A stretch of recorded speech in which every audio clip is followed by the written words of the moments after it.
Bonjour tout le monde, alors aujourd'hui on se lance dans une analyse super intéressante d'un de textes, si ce n'est le texte le plus connu de toute la tradition chrétienne, le Notre Père. L'idée, c'est pas juste de le réciter, on le connaît souvent par cœur, non, le but de notre explication aujourd'hui c'est de gratter la surface. On va vraiment décortiquer le contexte historique de l'époque et comprendre la structure super précise qui se cache derrière chaque ligne. Allez, c'est parti pour une plongée qui risque bien de changer notre regard sur ces mots. Allez, on plonge là-dedans. Voici un peu notre feuille de route. On va d'abord aborder le contexte historique, ensuite on verra en quoi c'était une approche radicalement différente, on passera à une analyse de la prière en elle-même, et on finira par son importance au quotidien. Première étape, donc, le contexte historique. À quoi ça ressemblait concrètement la religion au 1er siècle? Ce qui est vraiment intéressant ici, c'est de voir le contraste saisissant de l'époque. D'un côté, on a les chefs religieux. Faut s'imaginer des prières à rallonge, super complexes, de vraies performances théâtrales où ça criait presque au coin des rues pour se faire remarquer. Et tout ça récité par cœur, de manière très mécanique. Et puis de l'autre côté, boum, Jésus arrive avec une position complètement à l'opposé. Une simplicité totale, il utilise les mots de tous les jours, avec une sincérité dingue, en fuyant complètement ce côté m'as-tu vu. Ce qui nous amène logiquement à notre deuxième point, cette fameuse approche radicalement différente.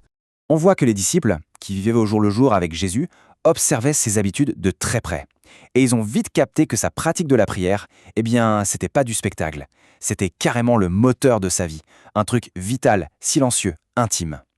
C'est ça qui a provoqué un vrai déclic chez eux. Ils se sont dit « Ah, mais c'est bien plus profond qu'on le pensait ». D'où cette fameuse phrase dans l'évangile de Luc « Seigneur, enseigne-nous à prier ». Le besoin, c'était désespérément de comprendre comment créer cette connexion si sincère. Donc, le point crucial, c'est vraiment la réponse à cette demande. On va faire une petite analyse chirurgicale, très rythmée, de ce texte qu'on retrouve chez Matthieu et Luc.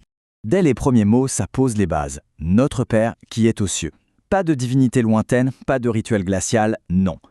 Le texte établit direct une relation personnelle, presque familiale. C'est comme si on nous disait d'emblée, on est dans la proximité absolue. Passons à la suite pour voir comment tout ça s'articule. Juste après cette idée de proximité, on a « que ton nom soit sanctifié ». Donc oui, il y a une relation personnelle, mais attention, on n'oublie pas la sainteté divine. Ça permet d'approcher ce moment avec un respect, une révérence immense. C'est vraiment l'équilibre parfait entre l'intimité et le sacré en fait.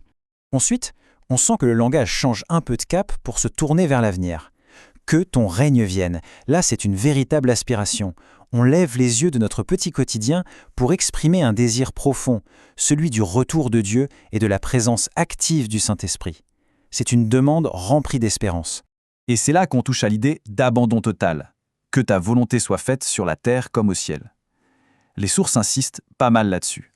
Au lieu d'arriver avec une petite liste de courses de nos envies personnelles, le texte conseille carrément de s'en remettre à un plan supérieur.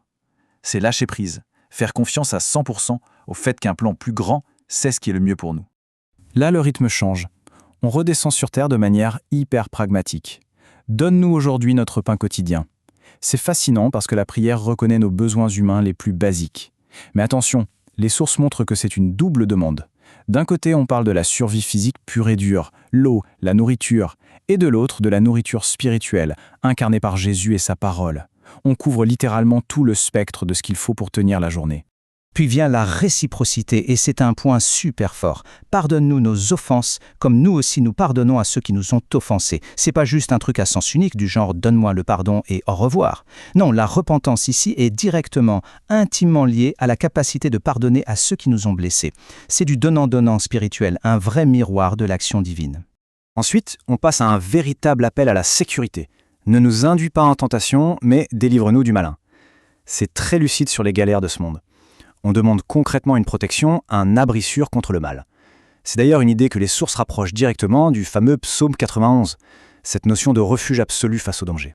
Et ça illustre brillamment comment la boucle se boucle, car c'est à toi qu'appartiennent, dans tous les siècles, le règne, la puissance et la gloire. Amen. L'analyse s'achève en revenant à la louange pure. Après avoir énuméré tous les besoins, tout est replacé sous l'autorité divine, un peu comme dans 1 Chronique 29. C'est la reconnaissance finale que Dieu seul mérite la gloire. Si on résume un peu tout ça, c'est fou quand on y pense. En quelques phrases à peine, ce texte réussit à cocher absolument toutes les cases des besoins humains sans jamais tomber dans le blabla théâtral. On y trouve la base relationnelle, l'abandon de sa volonté, la nutrition physique, le soutien spirituel, le pardon interpersonnel et la protection contre le mal. le spectre complet, emballé dans un chef-d'œuvre d'efficacité.